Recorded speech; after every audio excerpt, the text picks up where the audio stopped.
जिंदाबाद जिंदाबाद जिंदाबाद जिंदाबाद जिंदाबाद जिंदाबाद वापस करो इंसाफ दो, किसानों का इंसाफ दो। जिंदाबाद जिंदाबाद जिंदाबाद।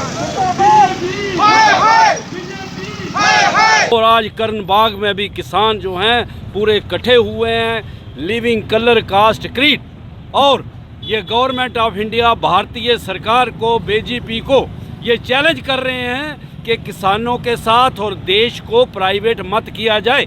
जो कानून है बाबा साहब का बनाया हुआ उसे मजबूती प्रदान करें, नहीं तो ये कारवां जो है बढ़ते जाएंगे और इस तरह के जो संघर्षवाद हैं ये बढ़ते जाएंगे और भारतीय जनता पार्टी की नीतियों का विरोध किया जाएगा, पूरा का पूरा विरोध किया जाएगा और जो किसान हैं देश के उनका सहयोग किया जाएगा। और जब जम्मू के तमाम किसान organisation, civil society and other social organisation ने मिलकर के सरकार की तरफ से किसानों के विरुद्ध जो कानून पास किए गए हैं ये प्रोटेस्ट करते हैं कि उन कानूनों को वापस लिया जाए और जो किसानों की जायज़ डिमांडें हैं, जो अन्नदाता है हमारा वो आज सड़कों पर है और सरकार किसानों के साथ ज़्यादतियाँ कर रही है और उनको मज़हब के नाम पर बांटने की कोशिश जो की जा रही है, हम कड़े शब्दों में उसकी निंदा करते हैं।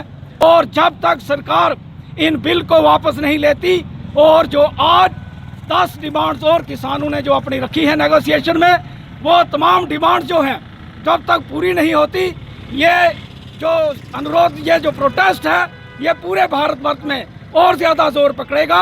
और हम ये हिंदुस्तान के तमाम किसान ऑर्गेनाइजेशनों को ये विश्वास दिलवाते हैं कि अगर सरकार ने किसानों की डिमांड्स नहीं मानी तो बाकी रियासतों की तरह जम्मू कश्मीर का किसान भी दिल्ली की तरफ कूच करेगा। एक इदारा किसानों का जो बचा हुआ था, अब कारपोरेट सेक्टर के साथ मिलकर इसको भी तबाह बर्बाद करके वो कब्जा करना चाहते हैं। यह एक बहुत बड़ी साजिश है कि लोगों को गरीब बना दिया जाए, लोगों को मजदूर बना दिया जाए और कारपोरेट सेक्टर के साथ मिलकर हुकूमत की जाए। और यह साजिश जो है अब बेनकाब हो चुकी है। जो किसान आज पूरे देश का दिल्ली में जमा हो गया है, वो सभी मज़हब के लोग, सभी रियासतों के लोग, सभी संगठन के लोग। और मैं आपको एक चीज़ बताऊं कि सिर्फ किसान ही नहीं, व्यापारी, मजदूर और जितना भी आज मुलाजिम भी बहुत दुखी है। ये देश को नारा जो दिया गया था, जय जवान और जय किसान, किसी वक्त लाल बहादुर शास्त्री ने, वो इसके लिए कि ये दोनों मिलकर देश की मजबूती बनती है और देश की हिफाजत होती है। लेकिन आज इसने किसान की कमर तोड़ने का काम किया है। अब ये पूरे किसान का मसला जो है, किसानों की ज़मीनें छीनने का मसला जो है, जो किसान जो लोगों के पेट भरता है, अब वो ऐसे कर रहा है कि ये भी मसला सारा कारपोरेट उनके हवाले, अंबानी अडानी जैसे लोगों के हवाले करना चाहता है। उसके खिलाफ हम यहाँ की जनता, हम हर नौजवान बिला मजहब व मिलत यहाँ पर इकट्ठे होकर ये सरकार को चेतावनी दे रहे हैं कि ये जो दिल्ली को घेरे बैठे हमारे किसान भाई हैं, हम उनके साथ हैं। ज़रूरत पड़ी तो हम भी यहाँ से उस तरफ कूच कर सकते हैं, वहाँ पर उनके साथ आकर साथ दे सकते हैं। हम जो 3 बिल है इनका विरोध क्यों कर रहे हैं, इसके लिए हमारी भी जानकारी होनी चाहिए और पब्लिक की भी होनी चाहिए।